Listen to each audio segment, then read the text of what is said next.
Dažnai sapnuoju, kad vėl prasideda karas, čia vaikysis matyti pirmieji įspūdžiai ir Vilnių bombarduoja lėktuvai.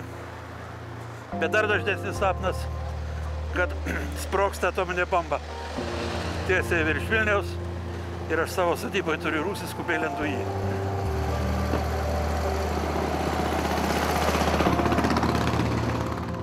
Tokį albumą jau turiu iš jaunystės ir nematau geresnio.